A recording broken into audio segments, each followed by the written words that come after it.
تعلم على العلماء حتى تعرف الإسلام صحيحا. إن الحمد لله نحمده ونستعينه ونستغفره ونعوذ بالله من شرور أنفسنا ومن سيئات أعمالنا من يهده الله فلا مضل له ومن يضلل فلا هادي له وأشهد أن لا إله إلا الله وحده لا شريك له وأشهد أن محمدا عبده ورسوله صلى الله عليه وعلى آله وأصحابه وسلم تسليما كثيرا أما بعد. E gjithë lavdia I takon vetëm Allahut, atë falenderojmë, e lavdërojmë dhe I shprehim lavdi. Për ti kërkojmë ndihmë dhe për ti kërkojmë falje. Kërkojmë mbrojtje tek Allahu nga keqja e vetes sonë dhe nga të këqijat e veprave tona. Ka udhëzon Allahu, s'ka kush e devion, dhe ka devion Allahu, s'ka kush e udhëzon. Dëshmoj se nuk ka të adhuruar të drejtë përveç Allahut një, I cili nuk ka ortak dhe nuk ka rival, dhe dëshmoj se Muhamedi është rob dhe I dërguar I Tij. Salavatet dhe selamet të shumta të Allahut qofshin për të, për familjen e tij dhe të gjithë shokët e tij, si dhe të gjithë ata që e ndjekin udhën e tyre deri në ditën e gjykimit. Mëtej, o Zoti ynë, Ti je I lartësuar dhe I pastër nga çdo emet, ne nuk dim asgjë posa asaj që na ke mësuar Ti, në të vërtetë Ti je I gjithdituri, I urti. O Allah, na bëj të dobishme atë që na ke mësuar, na mëso atë që na bën dobi, na shto diturinë, na përmirëso gjendjen tonë të rësi dhe mos na lër të mbështetur në vetët tona asnjë çast. Vazhdojmë me leximin e librit Al-Adabul Mufrad të autorit Imam Abu Abdullah Muhammad ibn Ismail Al-Bukhari, I cili ka lindur në vitin 194 dhe ka vdekur në vitin 256 të Hijretit. Allahu e mëshiroft dhe e falt atë, na falt ne, prindrit tanë dhe të gjithë muslimanët dhe muslimanet, besimtarët dhe besimtarët, të gjallët dhe të vdekurit. Kemi arritur deri te tema që e ka titullin Bab as-salat ala an-nabi, do të thënë lidhje me salavatet për pejgamberin sallallahu alaihi wasallam. Pra, siç e dim, ky libër I ka temat e lloj-llojshme që kanë të bëjnë me edukatën e muslimanit, moralin, edhe kuptohet se në radhë të parë njeriu duhet ta përmirësojë edukatën dhe të ketë moral të lartë, karshi Allahut subhanahu wa ta'ala. Dhe pastaj kush ka hak, do të thënë, ndaj muslimanit prej krijesave. Dhe më I rëndësishmi prej gjitha krijesave, padyshim është pejgamberi jon I dërguari I Allahut sallallahu alaihi wasallam. Edhe haku I tij është I madh mbi muslimanët. Nuk ekziston asnjë emir që ne ka falë Allahu subhanahu wa taala përveç se ka qenë shkak për të pejgamberi sallallahu alaihi wasallam. Pra, ai ka qenë shkaku përmes të cilit Allahu na ka dërguar këtë fe madhështore, na ka zbrit librin e Tij të madhërisëm dhe na ka mësuar udhëzimin, imanin, na ka sqaruar rrugën e shpëtimit dhe na ka sjell, do të thënë, shkaqet e fitores në dunja dhe në ahiret, dhe mënyrën për të shpëtuar në dunja dhe në ahiret. Edhe padyshim se haku I pejgamberit sallallahu alaihi wasallam është I madh dhe obligimi jon ose borxhi jon dhe detyrimet tona ndaj pejgamberit sallallahu alaihi wasallam janë të shumta. Një prej këtyre obligimeve është dërgimi I salavateve për pejgamberin sallallahu alaihi wasallam. Pra në këtë temë autori ka përmendur disa argumente që janë në lidhje me dërgimin e salavateve për pejgamberin sallallahu alaihi wasallam. Edhe siç e dini, edhe këtë libër e ka shkruar Imam Bukhari, rahimahullah. Mirëpo nuk e ka pasur kusht në këtë libër që të vendosë vetëm hadithe sahiha. Pra nuk është secili libër I Imam Bukharit si Sahihu I Bukharit, edhe si Sahihu I Muslimit. Do thotë, kemi përmendur disa herë që dietarët e hershëm kur e kanë përmendur zinxhirin, e kanë shkruar komplet zinxhirin e transmetimit. Më thënë e kanë hequr përgjithësinë dhe të kanë treguar a është hadithi I dobët ose I sakt. Edhe kjo ka qenë e njohur, mirë po në kohën tonë, pasi është paksu dituria, më thënë nuk e njeh secili, por Allahu nuk e ka lënë këtë fe pa shërbetor, të vërtet, dhe Allahu subhanahu wa taala e ka garantuar mbrojtjen e kësaj feje. Edhe për këtë shkak në secilën kohë Allahu dërgon dietarë që I shpjegojnë çështjet që për cilat kanë nevojë njerëzit e asaj kohe. Edhe dietarët e hadithit kësaj kohe, siç është Sheikh Al-Albani dhe dietarë të tjerë, Sheikh Mukbil, për shembull Sheikh Rabi' Al-Madkhali, Allahu i mëshiroft gjithë, edhe dietar të tjerë, sikur Sheikh Abdullah Buhari, që është gjallë në këtë kohë, Allahu e ruajt dhe e forcoft në shërbim të sunetit dhe hadithit të pejgamberit sallallahu alaihi wasallam. Domethënë ata dietar na tregojnë, duke e njohur ata zinxhirin, na tregojnë përfundimin, domethënë se hadithi është i dobët ose jo. Këtë e përmendja se domethënë gjatë gjithë kësaj kohe që e lexojmë këtë libër, ne vetëm i kalojmë hadithet e dobta, i lexojmë vetëm hadithet e sakta. Mirë po këtu, pasi tema është për salavat ndaj pejgamberit sallallahu alaihi wasallam, ka disa hadithe që i ka përmendur këtu që janë të dobta, që tregojnë formën e dërgimit të salavatit. Ai salavat, forma më e mirë është forma që quhet as-salat al-ibrahimiyya. Domethënë ku përmendet Ibrahimi alayhis salam gjithashtu, dhe ajo është forma që e njihni të gjithë. Këtu është përmendur me zinxhir të dobët, por këto hadithe kanë, domethënë kjo formë është e saktë në hadithet sakta, që është Allahumma salli ala Muhammedin wa ala ali Muhammed kama sallaita ala Ibrahima wa ala ali Ibrahim, dhe gjithashtu Allahumma barik ala Muhammedin wa ala ali Muhammed kama barakta ala Ibrahima wa ala ali Ibrahim innaka Hamidum Majid. Ky salavat, domethënë është më i miri me cilin besimtari i dërgon pra salavat pejgamberit sallallahu alaihi wasallam. Por kur ta përkthejmë, do thot, o Allah, fale dhe mëshiroje Muhammedin dhe familjen e Muhammedit, siç i fale dhe i mëshirove Ibrahimin dhe familjen e Ibrahimit, ti je i lavdishmi, i madhrishmi. Dhe o Allah, bekoje Muhammedin dhe familjen e Muhammedit, siç e ke bekuar Ibrahimin dhe familjen e Ibrahimit, ti je i lavdishmi, i lavdishmi, i madhrishmi. Ka mundësi dikush të pyes, do thotë është rregull, si thon rregull e logjikës, që ajo që krahasohet ose gjëja me të cilën krahasohet diçka është më e vlefshme se kjo që krahasohet. Domethënë kur thuhet, se e sillin shembull në gjuhë, motra është e mëshirshme si nana. Domethënë se mëshira e nanës është më e madhe. Edhe kurse domethënë kjo motra që përngjasohet ose krahasohet është në nivel më të ulët. A është këtu qëllimi me këtë? Domethënë, a do të thotë se Ibrahimi alayhis salam është më i vlefshëm se Muhamedi sallallahu alaihi wasallam? Përpara se të vazhdojmë, a mund të mbyllni këtë se ftohet më duket. Barakallahu. Kjo një dhe tjetra, a do të thonë që salavati për pejgamberin sallallahu alaihi wasallam, ose kjo mëshira dhe bekimi, është më e vogël se sa për Ibrahimin alayhis salam.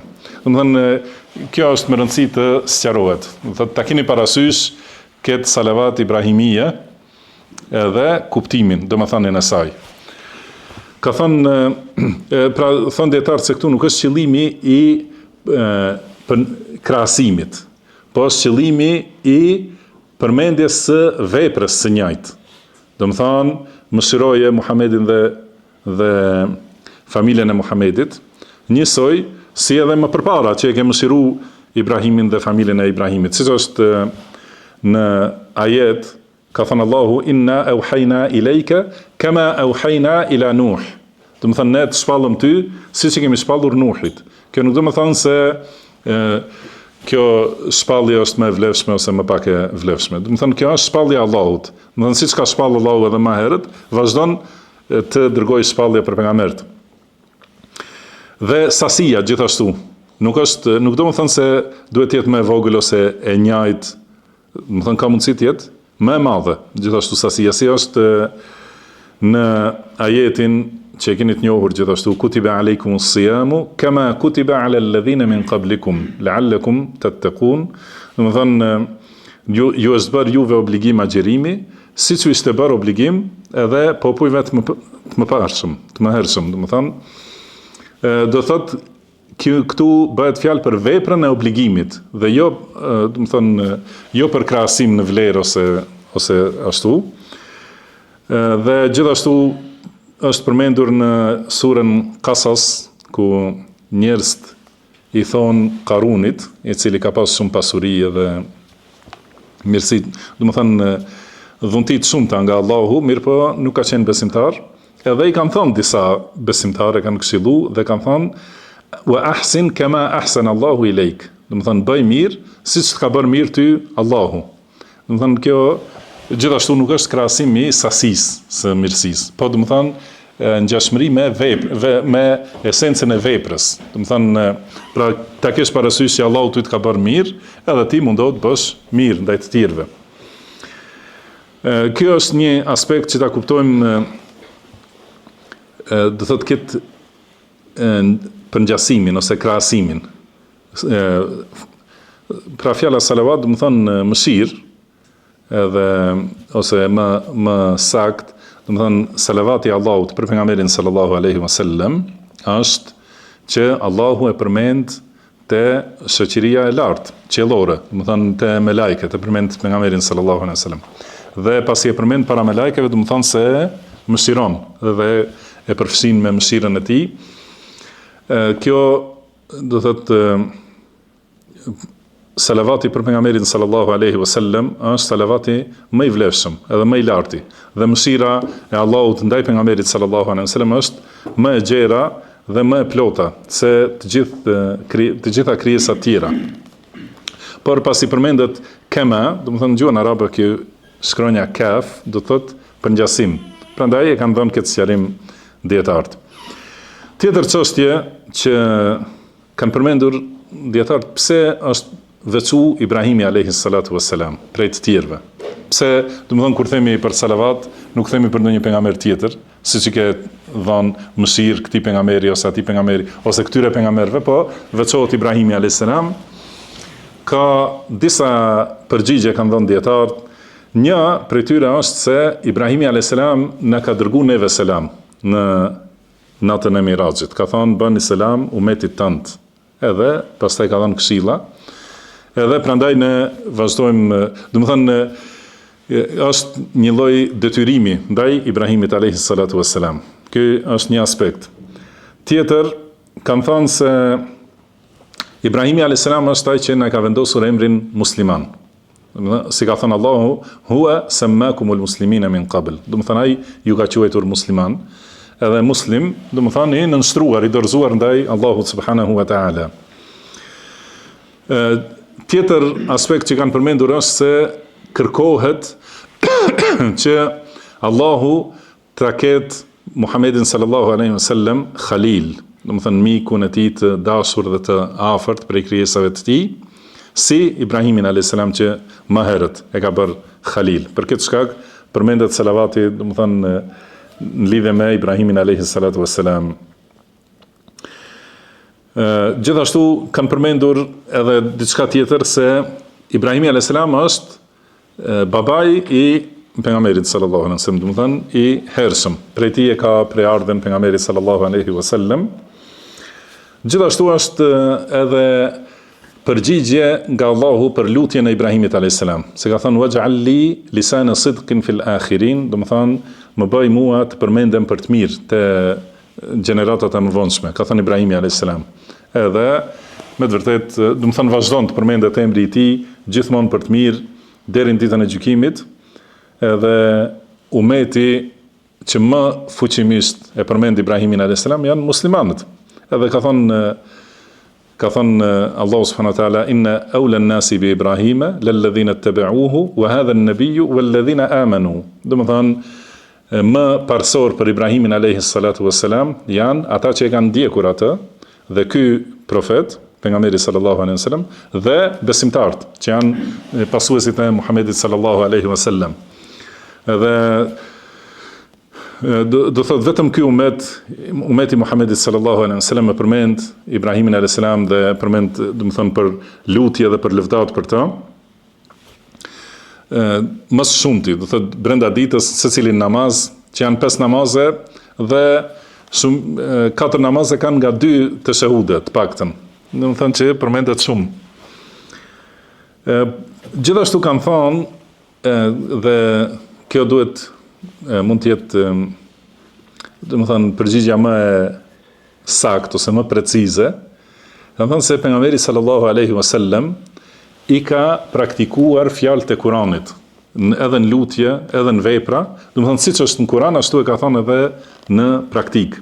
Dhe në Kuran është se kur kanë ardhur me lajket e Ibrahimi alayhis salam, edhe i kanë dhënë përgëzime, do të thonë historia është e njohur kur kanë ardhur me lajket e Ibrahimi alayhis salam dhe ka përgatitur vit për ta. Kanë thënë me lajket rahmetullahi wa barakatuhu alaykum ahlal bait innahu hamidum majid. Do të thonë mëshira e Allahut dhe bekimet e tij qofshin për ju, do të thonë që është përfshi Ibrahimi alayhis salam dhe antarët e familjes së tij, ahlul bait, do të thonë pasardhësit e tij, dhe innahu hamidum majid. Allahu është i lavdishmi, i madhrishmi. Edhe këto fjalë që janë në ajet, do të thonë komentohen, do të thotë në salavat, pra Allahumma sall, kur themi kema sallaita, do të thonë siç e ke mëshiruar. Është kuptimi i fjalës rahmetullahi, kema sallaita ala Ibrahim wa ala ali Ibrahim. Rahmetullahi wa barakatuhu alaykum ahlal bait. Do të thonë alu Ibrahim, familja e Ibrahimit, ose ahlul bait, do të thonë antarët e familjes Ibrahimit. Innahu hamidum majid, edhe themi në salavat innaka hamidum majid. Kjo është për mëshirën, edhe gjithashtu pastaj themi wa barik ala Muhammedin, edhe këtu wa barakatuhu, do të thonë bereqeti ose bekimi. Pra siç është përmendur në ajet, ashtu është edhe salavati në praktik. Kjo dhe në kaloj ta përmendit e krahasimi. Realitet Sheikh Uthaymin rahimahullah thot nuk është krahasim. Do të thonë këtu fjala kaf, kjo shkronja kaf, do të thonë kama sallaita, nuk është për krahasim, po është një formë e tawassulit. Do të thonë sigur kur thot njeriu o Zoti im, siç më ke udhëzuar në Islam, do thot më jep dituri ose më mëshiro, më fal gabimet. Do të thonë ajo është tawassul, do të thonë kërkimi i afrimit tek Allahu duke i përmendur veprat e Allahut. Edhe kjo është prej formave të ligjshme të tawassulit.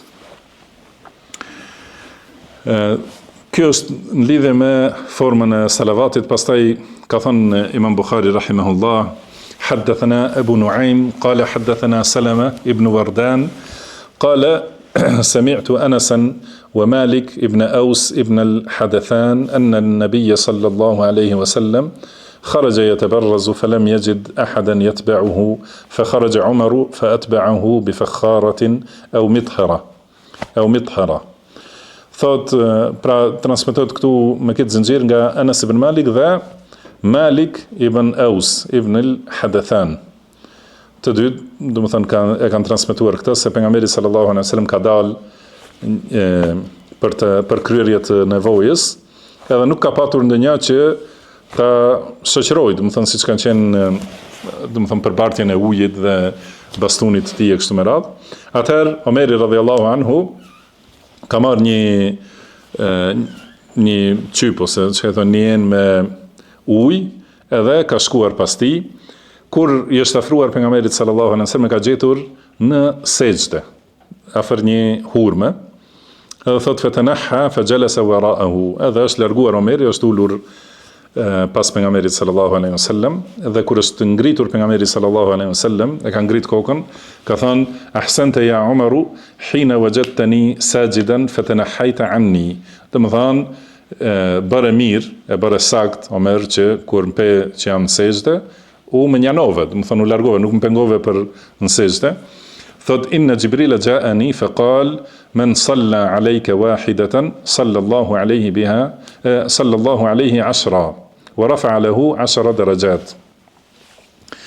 Ka thonë më erdhi Jibrili alayhis salam dhe më tha kush dërgon ty salavat një herë, Allahu atij jep salavat 10 herë dhe ja ngre 10 grad. Domethënë ai njeriu që dërgon salavat për pejgamberin sallallahu alaihi wasallam. Dhe gjithashtu, pra në këtë hadith, kjo sejdë që e ka bërë pejgamberi sallallahu alaihi wasallam ka qenë sejdë falënderimit. Do thotë kur i ka ardhur kjo shpallje se ummeti do të fitojë shpërblime të shumta me dërgim të salavateve për pejgamberin sallallahu alaihi wasallam.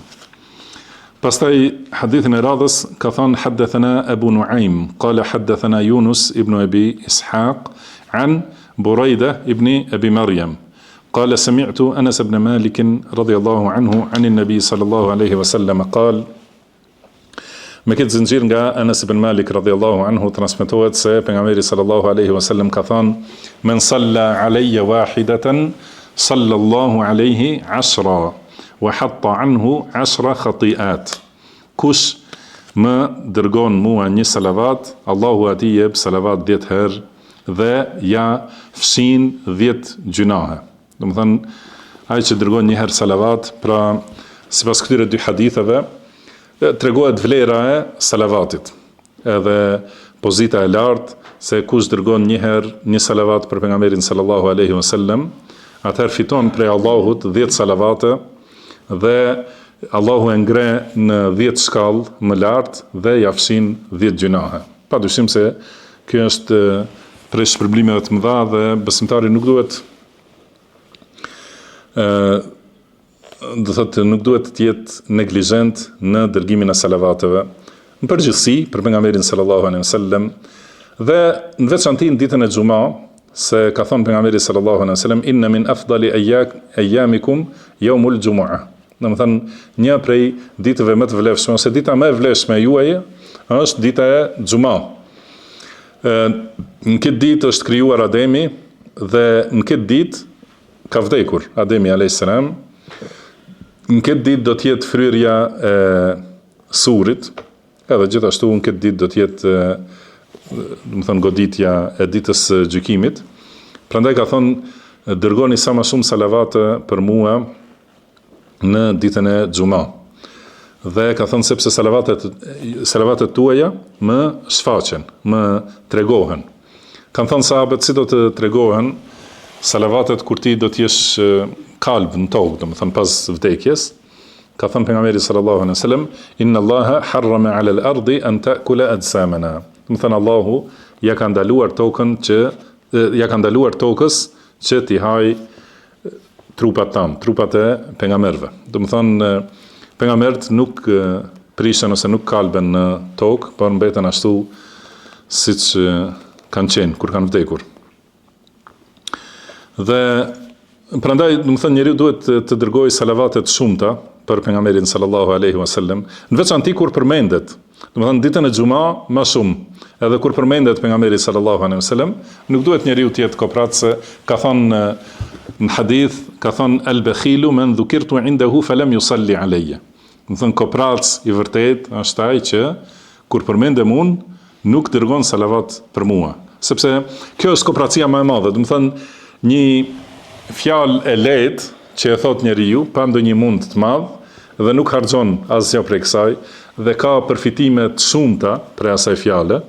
Domethënë disa prej këtyre janë këto që u përmendën, domethënë shpërblime të shumta. Ky njeriu është koprac ndaj vetvetes. Domethënë nuk e jep këtë mund vogël për t'i arritur këto fitime të mëdha.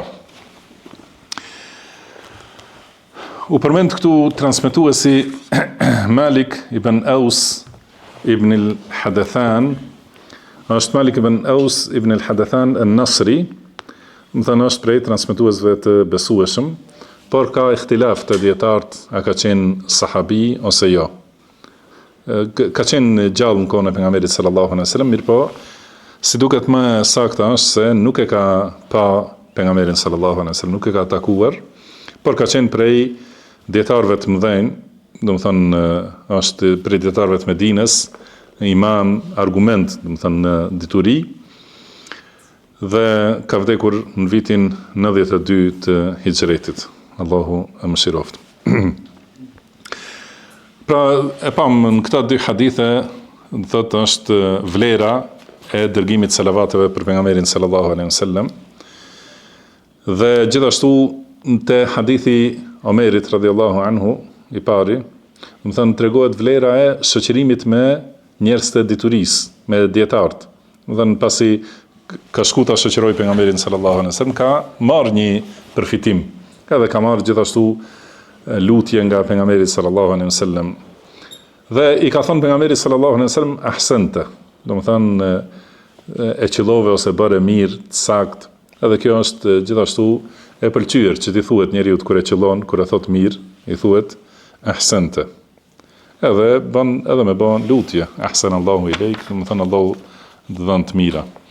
Gjithashtu që është kjo lutje e mirë edhe kur e bën pyetjen ndaj mësuesit, do të thonë që ta përdorësh këtë lutje, Allahu të mëshiroft, ose Allahu të bekoft, ose Allahu të shpërbleft më të mira, ose Allahu të dhënë të mirësi. Thotë kur e bën pyetjen, kjo është prej edukatës pyetjes. Mbetet edhe një çështje në lidhje me salavatet, që gjithashtu e ka përmendur Sheikh Uthaymin rahimahullah disa herë. Këtu shohim se pejgamberi sallallahu alaihi wasallam në hadithe të shumta ka kërkuar që ne të lutemi për ta. Do thënë dërgojmë salavat, dërgimi i salavatit është lutje ndaj Allahut për pejgamberin sallallahu alaihi wasallam. Kurse ne dim se kërkimi i lutjes nga njerëzit nuk është i mirë, nuk është i preferuar. Dhe kjo një, pastaj tjetra, a ka nevojë pejgamberi sallallahu alaihi wasallam për lutjet tona? Do thënë gjitha këto përgjigja është se nuk ka kërkuar pejgamberi sallallahu alaihi wasallam lutje për të. Kjo nuk, por na ka udhëzuar diçka që është e mirë për ne. Do të thënë kjo është pjesë e transmetimit të mesazhit që ja ka dërguar Allahu subhanahu wa taala. Pasi me shpallje i ka ardhur shpallja se ai që dërgon salavat për ty një herë, Allahu i jep salavat dhe mëshirë 10 herë. Edhe kjo është një pjesë e diturisë që ka pas obligim pejgamberi sallallahu alaihi wasallam ta tregojë, jo se ka pas nevojë që të na drejtojë që ne të lutemi për të, por ka qenë një udhëzim për të mirën tonë. Sallallahu alaihi wasallam. Pastaj në temën tjetër thot autori rahimahullah, babu man dhukira indahu an-nabiy sallallahu alaihi wasallam falam yusalli alaihi. Do të thonë, kjo është temë që tregon se si është gjendja e atij që përmendet pejgamberi sallallahu alaihi wasallam në prezencën e tij dhe nuk dërgon salavat.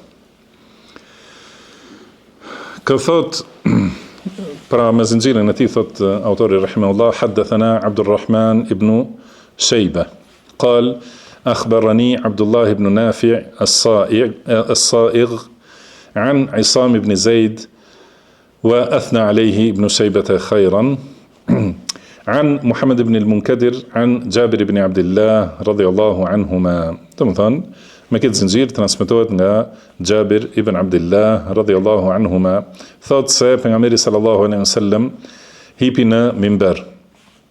Kur hipi në shkallën e parë, tha amin. Pastaj hipi në shkallën e dytë, tha amin. Pastaj hipi në shkallën e tretë, tha amin. Atëherë i thanë sahabët, o i dërguari i Allahut, të dëgjuam që the amin 3 herë. Do të thënë çka ishte shkaku? Ka thënë pejgamberi sallallahu alaihi wasallam, lamma raqitu ad-darajata al-ula ja'ani Jibril sallallahu alaihi wasallam fa qala shaqiya 'abdun adraka Ramadan fansalakha minhu wa lam yughfar lahu. Thot, kur hipa në shkallën e parë, më erdhi Xhibrili alayhi salatu wassalam dhe më tha, u dëshpëroft ose u poshtroft një rob që e arrin Ramazanin dhe kalon Ramazani, mbaron dhe ati nuk i falen mëkatet. Edhe unë thash amin. Pastaj tha, shaqiya 'abdun adraka walidayhi aw ahadahuma falam yudkhilahu al-janna. Do të thonë u poshtroft ose u dëshpëroft një rob që i ka arritur prindët e tij ose njërin prej tyre dhe ata nuk kanë qenë shkak që të hyjë ai në xhennet. Edhe thash amin. Pastaj ka thënë Xhibril alayhis salam, shaqiya 'abdun dhukirta 'indahu wa lam yusalli alayk. Edhe u postroft një rob që ti përmendesh në prezencën e tij dhe nuk të dërgon salavat. Dhe thash amin. Ky hadith e tregon, domethënë, rëndësinë e dërgimit të salavateve çdo herë kur përmendet pejgamberi sallallahu alaihi wasallam. Që është në lidhje me temën, mirë po këtu janë përmendur 3 çështje. Çështja e parë është rëndësia e Ramazanit dhe vlera e lartë e Ramazanit.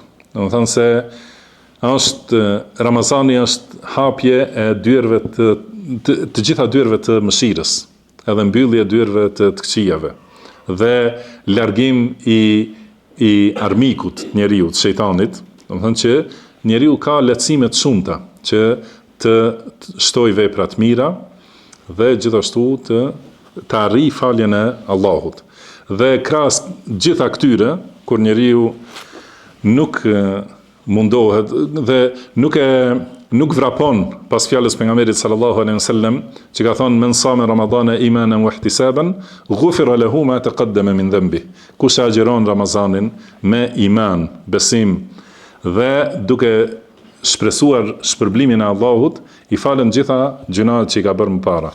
Edhe nëse njeriu ka qenë neglizhent edhe për agjerimin, që është një prej punëve më të lehta gjatë Ramazanit, edhe ka thënë kush falet gjatë Ramazanit me iman dhe shpresë në shpërblim, i falen gjitha gjunahet më përpara, që janë disa vepra për cilat njeriu duhet të ketë disiplinë, por nuk janë të rënda, kurse shpërblimi është shumë i madh. Edhe falen gjitha gjunahet e mëparshme, edhe njeriu nuk e shfrytëzon këta, atëherë do të thënë meriton që të jetë me të vërtetë i poshtruar, edhe i larguar. Edhe kjo është e sigurt se do të ndodhë, sepse këtu lutet Xhibrili alayhis salam dhe pejgamberi sallallahu alaihi wasallam thotë amin. Do të thënë ai njeri është shumë larg prej suksesit. Po ashtu edhe në lidhje me prindrit, do të thënë ky është një prej argumenteve që tregon rëndësinë e bamirësisë, sjelljes mirë dhe respektit ndaj prindërve, se Allahu ka urdhëruar në ajetet shumta, ka thënë wa'budullaha wa la tushriku bihi shay'an wa bil walidayni ihsana. Do të thënë adhuroni Allahun, mos i bëni Allahut shirk asgjë, mos i shoqëroni në adhurim asgjë, dhe me prindrit silluni mirë. Dhe ka thënë wa wassayna al-insana biwalidayhi, e kemi porosit wa wassayna al-insana biwalidayhi ihsanan. Do të thënë kemi porosit njeriu që të jetë bamirës, do të thënë të ketë sjellje të bukur ndaj prindërve të tij. Dhe prej sunetit ka thënë pejgamberi sallallahu alaihi wasallam, thotë kur e kanë pyetur cila është vepra më e mirë, më e vlefshme tek Allahu, ka thënë as-salatu li waqtiha, do të thënë namazin kohën e vet.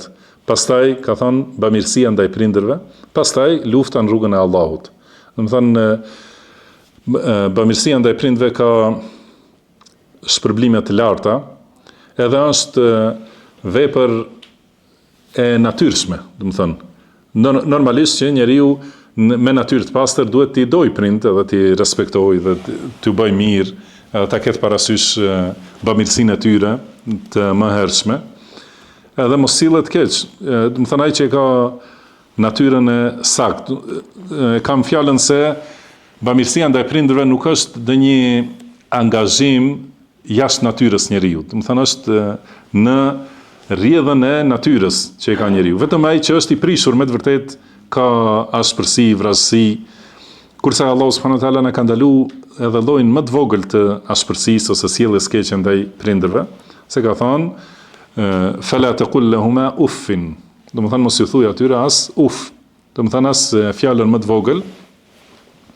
Dhe ka thonë pejgamberi sallallahu alaihi wasallam ridallahi fi ridal walidain, do të thënë kënaqësia e Allahut është tek kënaqësia e prindërve. Pra kur prindrit janë të kënaqur, edhe Allahu është i kënaqur me atë rob, wa sakhatullahi fi sakhatil walidain, dhe zemrimi i Allahut është në zemrimin e prindërve.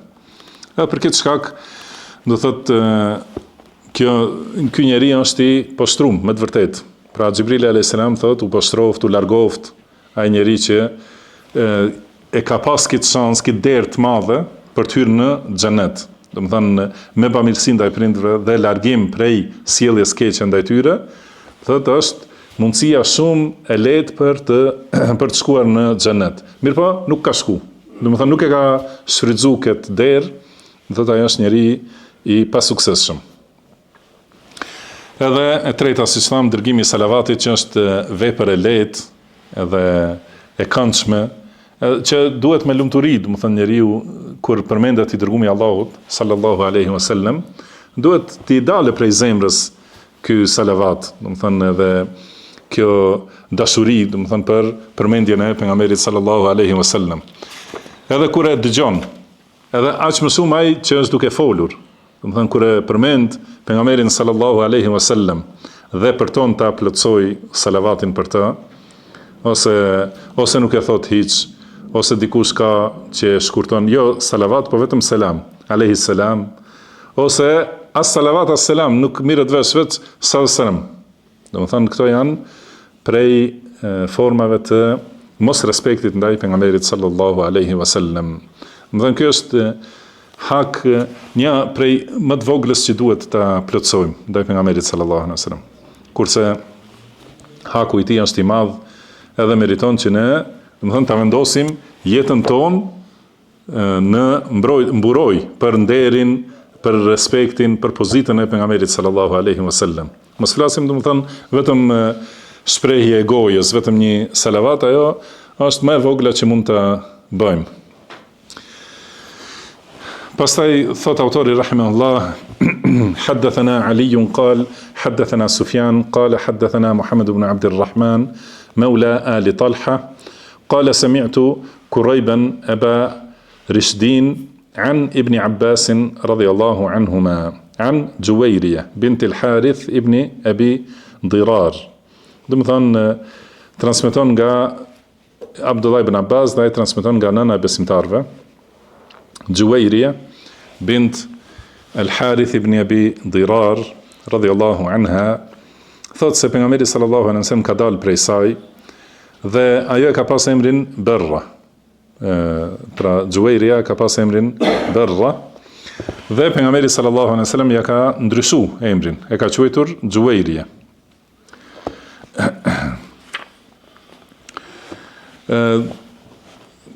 Po, kjo është pjesë e hadithit, do ta sqarojmë pak.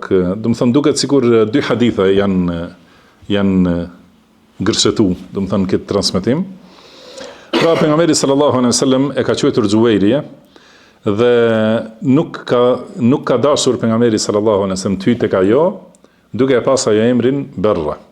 Pastaj thot, është kthy pejgamberi sallallahu alaihi wasallam kur ka dalë dita mirë, do të thënë kohën e duhas, edhe e ka gjetur atë duke bërë dhikr aty ku është falur, edhe i ka thonë ma zilti fi mezlisik, do të thënë akoma je aty ku fale, ku të lash, duke bërë dhikr, edhe i ka thonë i thash 4 fjalë pasi u ndam, thash 4 fjalë 3 herë, që nëse peshohen me gjitha ato fjalë që i ke thënë ti, do të peshojnë më shumë. Ato janë subhanallahi wa bihamdihi adada khalqihi wa rida nafsihi wa zinata arshihi wa midada kalimatihi. Do të thënë ky dhikr që është dhikr me vlerë të lartë, që do të thënë subhanallahi wa bihamdihi, pra i lartësuar, i pastër nga tmetat është Allahu dhe e gjithë lavdia i takon atij, dhe është i lavdruar me cilësitë e përsosura.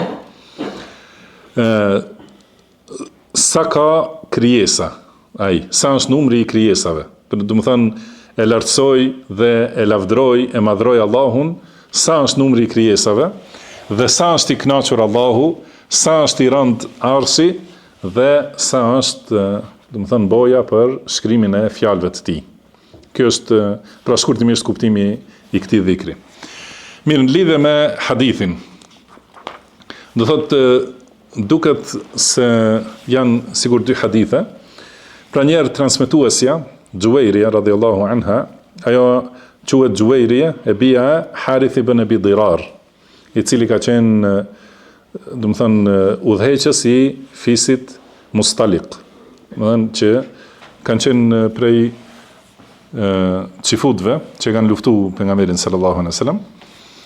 Dhe pejgamberi sallallahu alaihi wasallam me sahabët ka luftuar kundër tyre në luftën që është quajtur Ghazwatul Muraysi'. Dhe gjatë luftës, do të thënë, është robruar kjo Juwayriya. Atëherë ka ardhur baba i saj, udhëheqësi i fisit, do të thënë, edhe ka thonë bija ime nuk bën të robrohet dikush si ajo. Do të thënë ajo është me vlerë të madhe. Ka thonë pejgamberi sallallahu alaihi wasallam, "Ara'aita in khayyartuha, alaysa qad ahsant?" Domethënë si thua, ta pyesim, të zgjedhë ajo, a do të qëndrojë me ne apo do të kthehet. A është në rregull, a kemi bë mirë? Ka thënë po. Edhe ka shku baba i saj, e ka pyetur, edhe ka thënë unë zgjedh të dërguarin e Allahut sallallahu alaihi wasallam. Domethënë, pra edhe pse ka qenë në moshë tre gjithashtu, por ka qenë shumë e mençur dhe shumë e pjekur. Pra e ka kuptu Islamin dhe imanin, edhe i ka pa argumentet e pejgamberit sallallahu alaihi wasallam dhe ka pranuar Islamin. Prandaj pejgamberi sallallahu alaihi wasallam e ka liruar. Ajo ka dashur, domethënë që ta paguaj lirinë e saj, edhe ka thënë pejgamberi sallallahu alaihi wasallam, domethënë e ka kërkuar për martesë, edhe i ka thënë nëse të liroj, është kjo domethënë e mjaftueshme për mehrin. Edhe ajo ka pranuar, kështu që e ka liruar dhe e ka martuar pejgamberi sallallahu alaihi wasallam dhe është bërë nënë e besimtarve. Me këtë gjithashtu për shkak të kësaj ka liru një numër të madh prej, domethënë shumë robër të luftës si kanë qenë. Nëse e gjejmë numrin, domethënë një numër i madh. 60, jo, më falni. Mirë, më thënë një numër të madh prej fisit. Prandaj Aisha radhiyallahu anha ka thonë, nuk ka ndonjë grua që i ka bërë mirë fisit vet më shumë se sa Xuairi, ose që ka pas bereqet. Do të thënë një grua që ka qenë aq e bereqetshme për fisin e vet, më shumë se Xuairia nuk ka, se ka liru, do të thënë shumë për shkak të saj. Dhe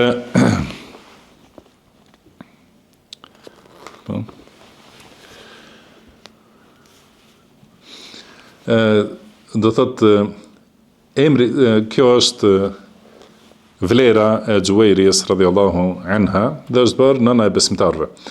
Emri i saj ka qenë Berra, që do të thonë bamirse ose bamirësi. Dhe këtu, siç e pam në hadith, pejgamberi sallallahu alaihi wasallam nuk ka dashur që, do të thonë, kur dale prej dhomës saj, të thonë doli prej bamirësisë.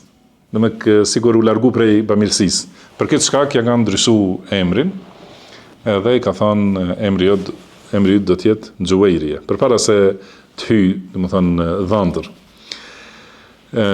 Edhe ky është argument se emrat që kanë kuptim të tezkijës, domethënë lëvdat.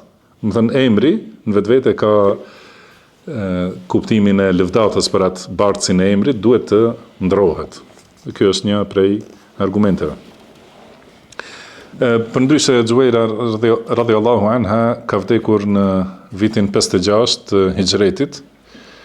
Edhe ja ka falë xhenazën Marwan ibn Hakam rahimahullah. Pra për ta ka thënë Aisha radhiyallahu anha, kanat alejha halawa wa malaha, la yakadu yaraha ahadun illa waqa'at fi nafsihi. Ka thënë ka pas një bukuri dhe ëmbëlsi Xuairia, që secili që e ka pa, i ka hyrë në zemër, domethënë natyrën e pastër dhe natyrën e bukur dhe të ëmbël e ka pasur. Domethënë po thot këtu se ka liru pejgamberi sallallahu alaihi wasallam për shkak të saj, domethënë ka liruar, ose thot i ka liru Allahu për shkak të saj 100 prej Beni Mustaliq, do të thënë prej familjes ose fisit të saj, edhe ka thënë Aisha nuk di do një grua që të ketë pas bereqet më shumë për popullin e saj se sa Xuairia radhiyallahu anha. Edhe pastaj ky fis edhe kanë pranuar Islamin, do të thënë mirësitë që ka qenë shkak Xuairia kanë qenë shumëta. Edhe kjo është më rëndësi se u zgjerum te transmetuesja, po është më rëndësi të kuptohet për martesën e pejgamberit sallallahu alaihi wasallam me më shumë gra. Një, ndoshta e kam përsëritur edhe tjera herë, mirë po është më rëndësi ta di secili musliman, një prej të mirave dhe përfitimeve të martesës së shumtë të pejgamberit sallallahu alaihi wasallam është ky që është vërtetuar me të vërtetë pejgamberllëku dhe sinqeriteti i pejgamberit sallallahu alaihi wasallam. Domethënë këto gra që kanë qenë të llojshme, kanë qenë prej armiqve që kanë ardhur te pejgamberi sallallahu alaihi wasallam, ka qenë prej miqve, prej të largëve, prej jahudive, prej mushrikëve që kanë luftuar pejgamberin sallallahu alaihi wasallam. dhe kanë jetuar në shtëpinë e tij. Nëse kishin pa diçka prej atyre akuzave që i kanë thonë mosbesimtarët, kanë thonë se është magjistar, ose është poet, ose mëson dikush tjetër, të paktën ndonjëra prej këtyre grave që kanë qenë 11, që e ka pas familjen e saj armik të pejgamberit sallallahu alaihi wasallam, dhe nëse kishin diçka prej kësaj e vërtet, ata do të kishin tregu. Ose të paktën pas vdekjes pejgamberit sallallahu alaihi wasallam. Ndonjëra prej tyre, nëse kishte pa sjellje të keqe ose jo sinqeritet, kundërshtim i asaj që e thot me atë që e vepron, nëse kishte pa ndonjëra, të paktën pas vdekjes pejgamberit sallallahu alaihi wasallam, ndonjëra do të kishte thënë ndonjëherë. Edhe Aisha radhiyallahu anha, që e paraqesin se domethënë këta mosbesimtarët e kohës son, se kjo nuk ka ekzistuar si akuzë, domethënë për 1300-400 vjet, nuk ka ekzistuar. Kurse tash në këtë kohë, me ligjet që sot i kanë vendosur njerëzit për moshën e martesës, e akuzojnë pejgamberin sallallahu alaihi wasallam. Nëse kishte qenë e keqpërdorur ose e abuzuar Aisha radhiyallahu anha, a do të kishte qenë me këtë pozitë edhe pas vdekjes pejgamberit sallallahu alaihi wasallam, që është gruaja më e ditur në këtë umet, që më shumë ti ka transmetuar hadithe, ka dhënë këshilla, i ka shpjeguar edhe jetën private të pejgamberit sallallahu alaihi wasallam. Edhe ajo është që ka thënë morali i pejgamberit sallallahu alaihi wasallam ishte Kurani. Do të thonë atë që e gjen Kur'an ka qenë në moralin e fshehtë gjithashtu të pejgamberit sallallahu alaihi wasallam. Do thotë prandaj këto janë dobi të lloj-llojshme nga mësimi i sirrës jetës pejgamberit sallallahu alaihi wasallam.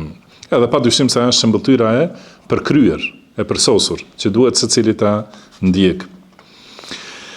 Rregull, në lidhje me hadithin, tani ndoshta ka dashur autori të përmend temë tjetër për dhikr, se tani këto nuk kanë të bëjnë me titullin e temës, që është për salavat. Mirë po nuk ka, Allahu alem, ndoshta çka ka qenë qëllimi i ndërlidhjes këtyre. Disa prej dietarëve kanë thënë se e ka përmendur këtë për të treguar se kur përmendet shumë herë në të njëjtën fjali pejgamberi sallallahu alaihi wasallam. Pra thot pejgamberi sallallahu alaihi wasallam ka dalë prej te Gjueria, pastaj përmendet ai vazhdon, është kthy, ka thonë dhe ai tha, domethënë kur përmendet kështu në këtë mënyrë nuk është patjetër në secilën herë me dërgu salavat. Domethënë ndoshta është për këtë qëllim pse ka përmendur këtë hadith. Po sidoqoftë, kuptimi i hadithit, si tham për këtë dhikr të madh, që është subhanallahi wa bihamdihi. Edhe fjalën subhan edhe hamd e kemi shpjeguar shumë herë.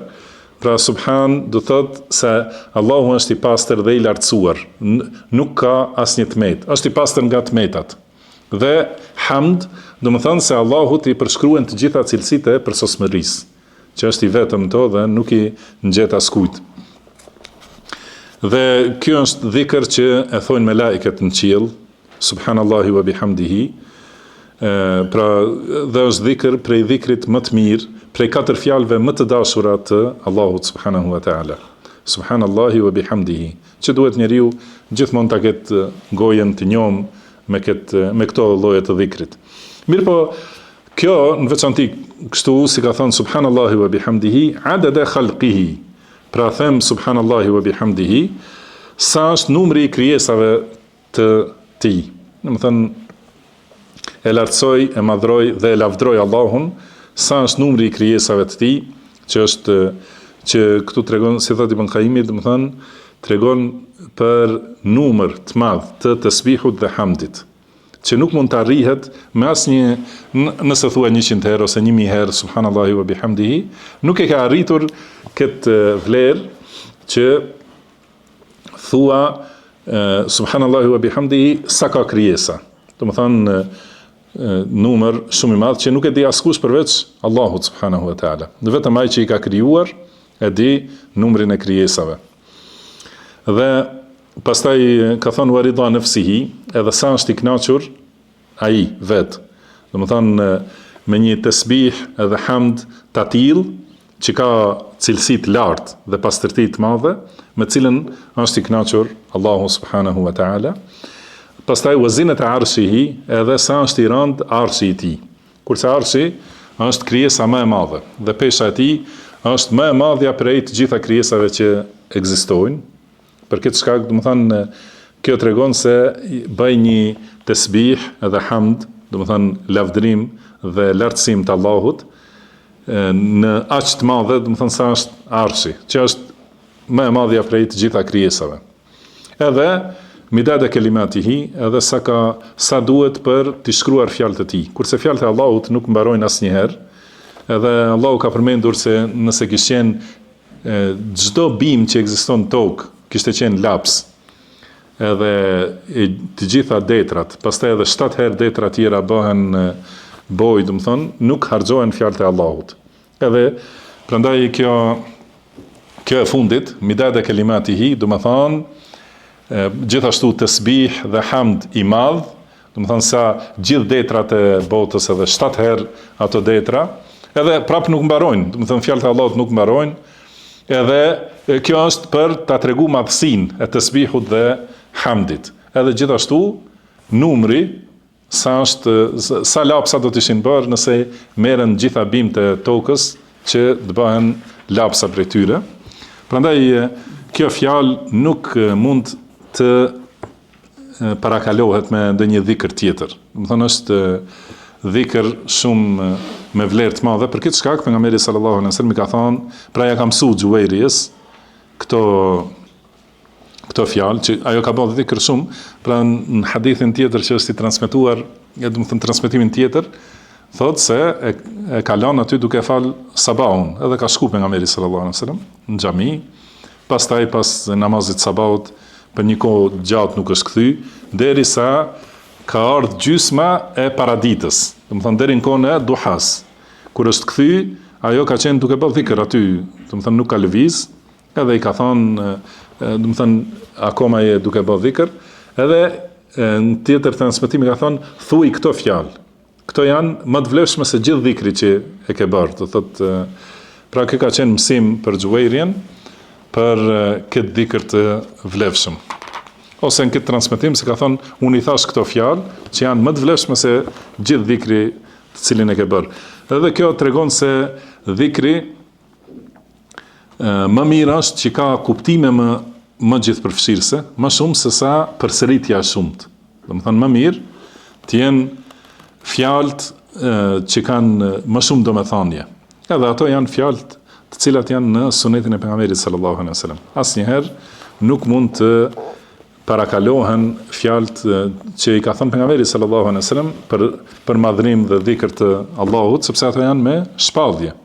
Kurse njerëzit mundohen lloj-lloj dhikre të sjellin edhe numra të ndryshme, 72.000 herë me thon la ilaha illallah, do thotë ato nuk mund të arrijnë vlerë. Madje nëse nuk janë përputhje me sunetin e pejgamberit sallallahu alaihi wasallam, ato nuk pranohen. Por edhe sikur të ishin të mira, gjithashtu më të mira padyshim janë ato që janë sunetin e pejgamberit sallallahu alaihi wasallam. Wa khairul hadi hadi Muhammad sallallahu alaihi wasallam. Do të udhëzimi më i mirë është udhëzimi i Muhamedit sallallahu alaihi wasallam.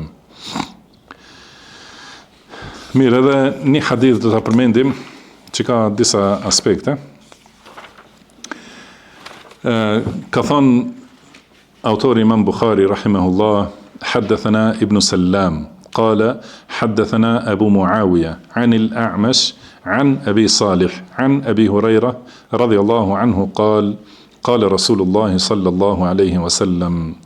Thënë me këtë zinxhir transmeton nga Abu Huraira, i cili thot se i dërguari Allahut sallallahu alaihi wasallam ka thënë: Ista'idhu billahi min jahannam, wasta'idhu billahi min adhab al-qabr, wasta'idhu billahi min fitnati al-masih ad-dajjal, wasta'idhu billahi min fitnati al-mahya wal-mamat.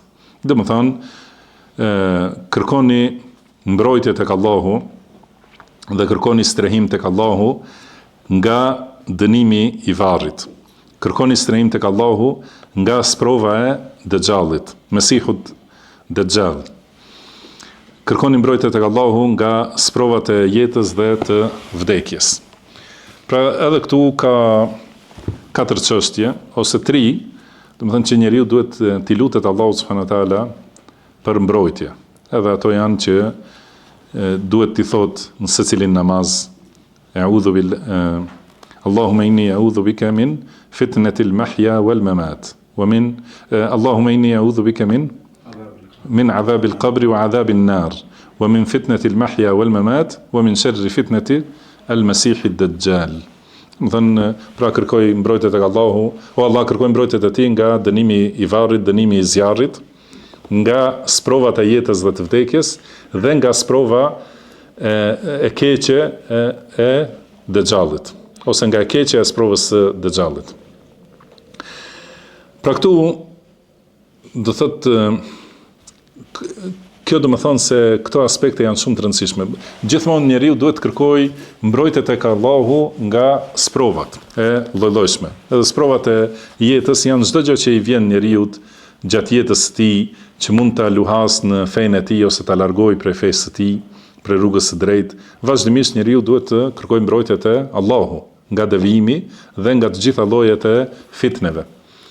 Kurse sprova e vdekjes është sprova ose provimi, testi që i vjen njeriut në varr.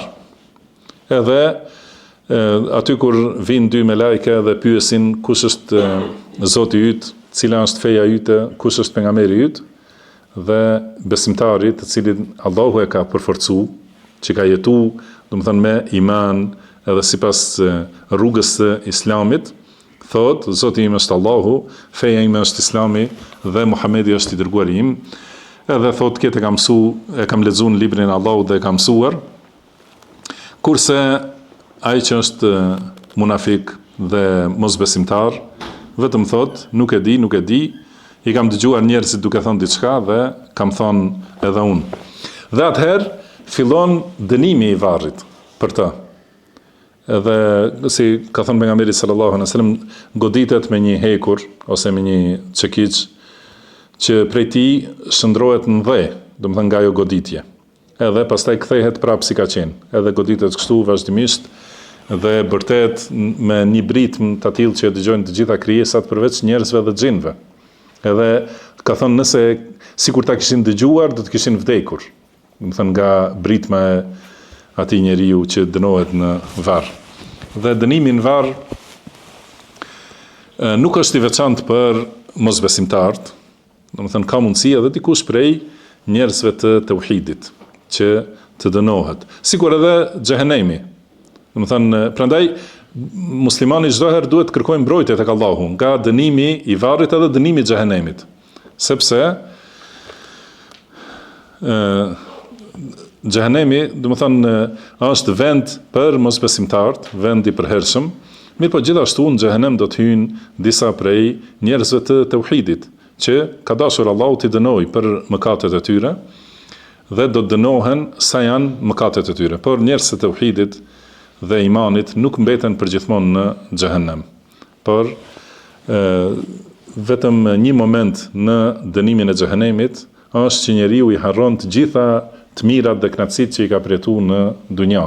Prandaj vazhdimisht njeriu i kërkon mbrojtje Allahut prej dënimit të xhehenemit. Dhe gjithashtu dënimi në varr nuk është i veçantë vetëm për mosbesimtarët, ka edhe prej besimtarëve, njerëzve të tauhidit që mund të dënohen për vepra të ndryshme që i kanë bërë, dhe këto dënime janë në grada të ndryshme, të lloj-llojshme.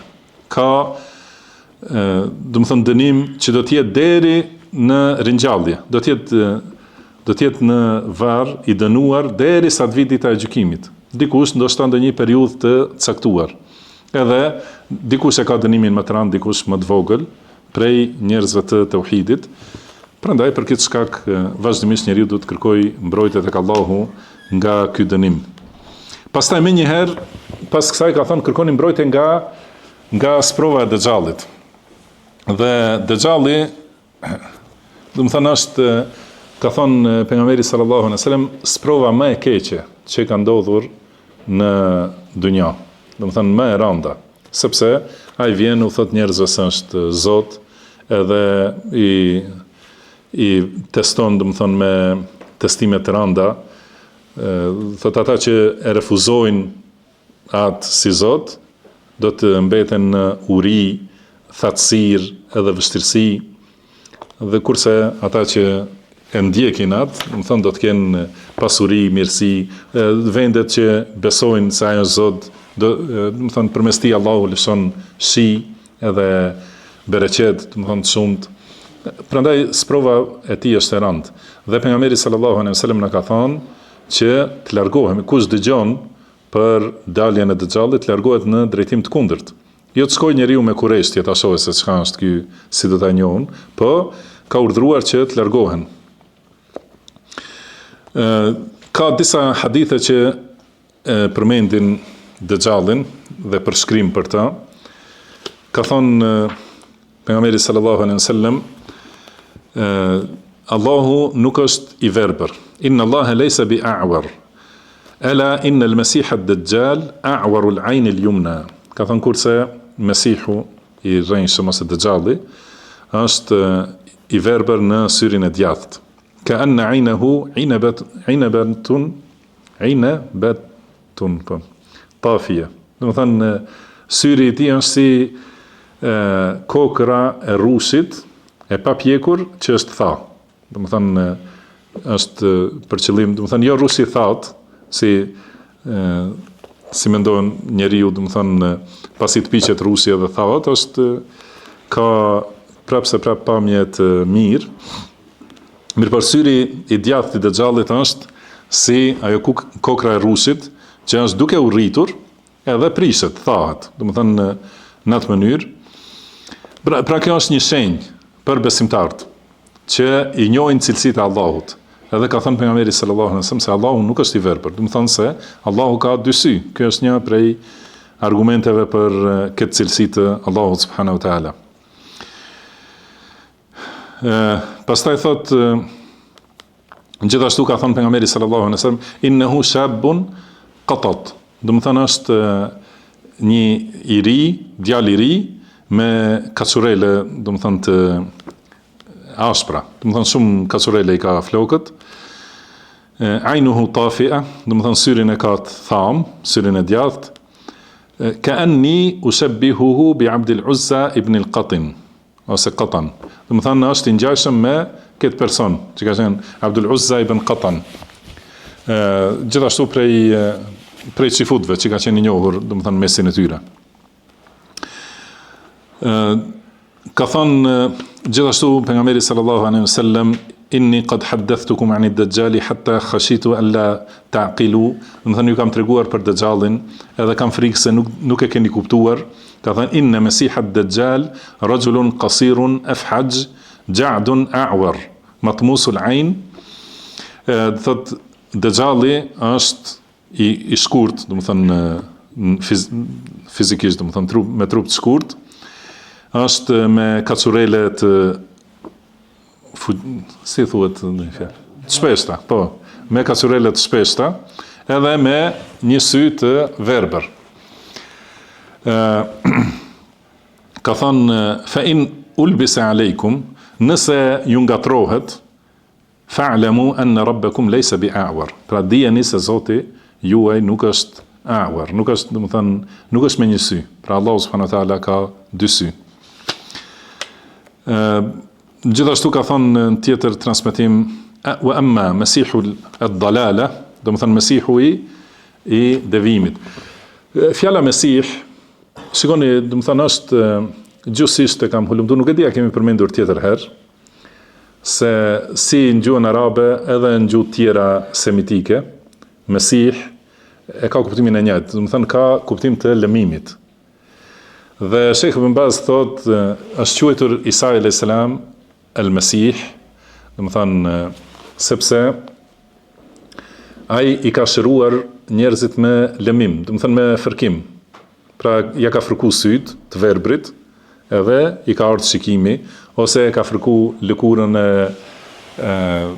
leprozit, do të thonë edhe është shëru, edhe gjithashtu i ka me lejen e Allahut subhanahu wa taala. Do thot ky është kuptimi i fjalës Mesih. Edhe kurse el Mesihu Dajjal, do të thënë Mesihu gënjeshtar, do të thënë se ai e lëmon gjithë tokën, do të thënë e hec gjithë tokën kudo. Ky është kuptimi dhe është interesant se edhe këta studiuesit në fe tjera nuk kanë arritur te kuptimi i saktë i kësaj fjale. Gjuhësisht, do të thënë me të vërtet edhe në gjuhën hebraike dhe të tjera, i njëjti kuptim është si arabisht, i lëmuar ose lëmues. Do të thënë të dy kuptimet i ka. Kurse këta e paraqesin se fjala Mesi, do të thënë shpëtimtar. Nuk është qëllimi, nuk është ky qëllimi as me atë që është quajtur Isa alayhis salam, Mesih, i lëmuari, edhe ky Mesihu i rrenjshëm, kështu i thon, shkurtimisht për el-Mesih ad-Dajjal, do të thënë Mesihu, pra që e hedh gjithë tokën dhe që është gënjeshtari më i madh i gjithë njerëzimit, sepse thotë se është Zoti. Ka në tjera hadithe, do të thënë se është, do të thënë me shumë flok, me kaçurele të shpeshta shumë, thot ma'ahu jannatun wa nar, fa naruhu janna wa jannatuhu nar. Do të thënë ka me veti xhenet dhe zjarr. Edhe zjarri i tij është xheneti, kurse xheneti i tij është zjarri. Do të thënë kush e ndjek atë, i beson ta e fut në xhenet, do të thënë ka hyrë në zjarrin e xhehenemit. Dhe kundërta ai që nuk beson dhe e kundërshton atë, edhe ai e merr e hedh në zjarr. Mirpo ai zjarr është xheneti i vërtet. Po ashtu ka thënë, pra siç transmetohet nga Anas ibn Malik radhiyallahu anhu, thotë se ka thënë pejgamberi sallallahu alaihi wasallam, ma bu'itha nabiyyun illa anzara ummatahu al-a'war al-kadhab. Do të thënë, secili profet që është dërguar e ka paralajmëruar umetin e tij për këtë të verbrin njërin sy, gënjeshtarin. Ala innahu a'war, do të thënë dijeni se është i verbër njërin sy. Wa inna rabbakum laysa bi a'war, kurse Zoti juaj nuk është i verbër në një sy, do të thënë nuk ka vetëm një sy. Wa inna bayna 'aynayhi maktubun kafir, edhe mes syve i shkruan kafir, ose në tjetër transmetim shkruan kaf fa ra. Këto tri shkronja. Yaqra'uhu kullu mu'minin katibin wa ghayri katib, që e lexon secili besimtar, që di shkrim lexim ose nuk di. Do të thënë secili, edhe ai që di arabisht ose nuk di arabisht, me rëndësi është fuqia e imanit, është që ja bën njeriu ta kuptojë këtë shkrim që e ka mes syve. Pastaj ka thonë pejgamberi sallallahu alaihi wasallam se Dajjalli do të dalë nga lindja. Do të thënë lindja, shikoni ku është gadishulli arabik, për të cilit ka folë pejgamberi sallallahu alaihi wasallam, ka thonë do të vi nga lindja. Dhe ka bërë me shenjë nga lindja. Kurse në tjetër hadith që transmeton Abu Bekri radhiyallahu anhu, thotë se i dërguari Allahut sallallahu alaihi wasallam na ka thënë ad-Dajjalu yakhruju min ardin bil mashriq yuqalu laha Khurasan. Do të thënë Dajjalli do të dalë nga një vend në lindje që quhet Khurasan. Do të thënë që është Irani në si shtet, do të thënë i kësaj kohe. Ky është një prej haditheve. Në hadith tjetër ka thënë pejgamberi sallallahu alaihi wasallam, yakhruju ad-Dajjalu min yahudiyati Asbahan.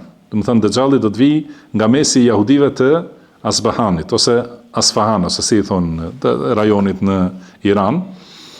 Ma'ahu 70,000 min al-yahud alehim at-tijan. Do të thënë ata do të ketë me vete 70,000 prej jahudive të Iranit gjithashtu, që i kanë kokë atë, do të thënë që e lidhin për namazin e tyre. Kështu do thotë. Pastaj në tjetër hadith ka përmendur se do të hyjnë secilin vend përveç Mekës dhe Medinës, dhe se në secilin anë të Mekës dhe të Medinës ka me lajke që i kanë nxjerrë shpatat dhe kur afrohet Dajjalli, do të thonë e largojnë dhe e pengojnë. Mirë, do thotë kjo është fitne e rëndë, edhe për këtë shkak njeriu duhet t'i lutet Allahut subhanahu wa taala për mbrojtje. Dhe t'i bëj shkaqet. Një shkaqet për mbrojtje nga fitnia e Dajjallit është mësimi i Kuranit dhe Sunetit. Më që ta njohë sunetin, sepse është përmendur një njeri prej banorëve të Medinës që do të dalë edhe do të atakojë Dejjalin jashtë Medinës, edhe do të thotë ti ai do të thotë a beson ti se unë jam Zoti yt? Ai thotë ti je Dejjalli që na ka treguar pejgamberi sallallahu alaihi wasallam. Domethënë ky djalë ose ky burr i ri e ka mësu sunetin e pejgamberit sallallahu alaihi wasallam. Edhe i thotë, pastaj e marrin, e rrahin, e torturojnë, edhe ai thotë unë jam i bindur se ti je Dejjalli. Pastaj Dejjalli urdhëron që ta sharrojnë me sharr nga maja e kokës deri sa t'i ndahen këmbët, do të thënë mes, edhe atëherë kalon Dejjallin mes atyre dy pjesëve të këtij njeriu. Pastaj e bashkon dhe e fryn, do të thënë dhe ai ringjallet me lejen e Allahut. Edhe kjo ja u ashton bindjen atyre ndjekësve të tij. Kurse i thot këtij, a beson tani se unë jam Zoti yt? Ai thot, tani i mushtu edhe më shumë bindja dhe njohja se ti je Dejjalli. Edhe atëherë mundohet ta vrasë, mirëpo Allahu i bën në qafë bakër. Do të thënë kështu ka thënë pejgamberi sallallahu alaihi wasallam. Do të thënë e vesh me bakër dhe nuk mund ta dëmtoj. Edhe pas kësaj ndodhie nuk mund ta vrasë askën tjetër. Pastaj do të thënë Dejjalli edhe pastaj vinë ndodhi tjera. Pra këto janë thotë për cilat na ka thënë pejgamberi sallallahu alaihi wasallam të kërkojmë mbrojtje tek Allahu. Edhe një prej këtyre shkaqeve është që njeriu t'i mësoj 10 ajetet e para të surës Kahf. Edhe ka thënë nëse e takon Dejjallin, atëherë që duhet t'i lexoj këto 10 ajete dhe do të jenë mbrojtje për ta me lejen e Allahut subhanahu wa ta'ala. Edhe si thamë, shkak i mbrojtjes është që njeriu të largohet. Do thotë nuk është rrugë e sunetit që njeriu kur dëgjon për gënjeshtarët, të devijuarit, devijuesit, bidatxhit, që të shkojë tek ata, po të largohet prej tyre. Edhe kur dëgjon për fitnet e Dejjallit, të largohet më shumë dhe mos afrohet, do të thonë që të bjerë në fitne. Edhe nëse ndodh që e takon, i vjen Dejjalli në vendin e tij, atëherë pasi gjithë jetës i është lut Allahut për mbrojtje nga fitnia e Dejjallit, edhe atëherë i lexon 10 ajetet e para të surës Kahf, atëherë është i mbrojtur me mbrojtjen e Allahut subhanahu wa ta'ala. Edhe një çështje vetëm për në fund se kanë përmendur dietarët këtu në lidhje me renditjen e këtyre lutjeve. Është, do të thënë, mbrojtje prej dënimit ose sprovave të varrit dhe mbrojtje prej Dejjallit. Do të thënë të dyja kanë ardhur këtu afër. Kanë thonë se disa prej sahabeve kanë thonë që ai i cili flet keq për Uthmanin radhiyallahu anhu, ose është në hadith, do të thënë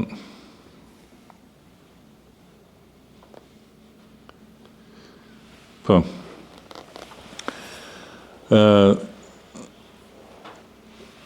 thot kush ka në zemër urrejtje për Uthmanin radhiyallahu anhu, ai në varrin e tij do të bjerë në fitnen e Dejjallit.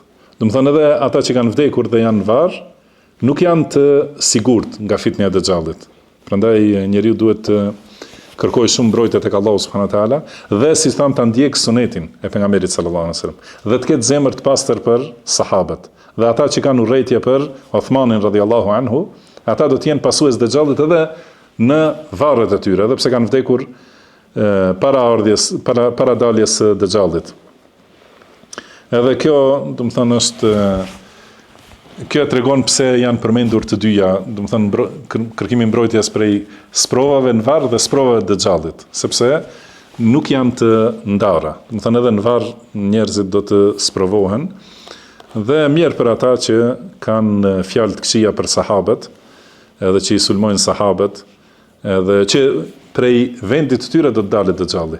Shikoni, do të thënë ata që flasin keq për sahabët, nga mesi i tyre do të dalë Dejjalli dhe do t'i sulmoj vendet e sunetit, njerëzve të sunetit.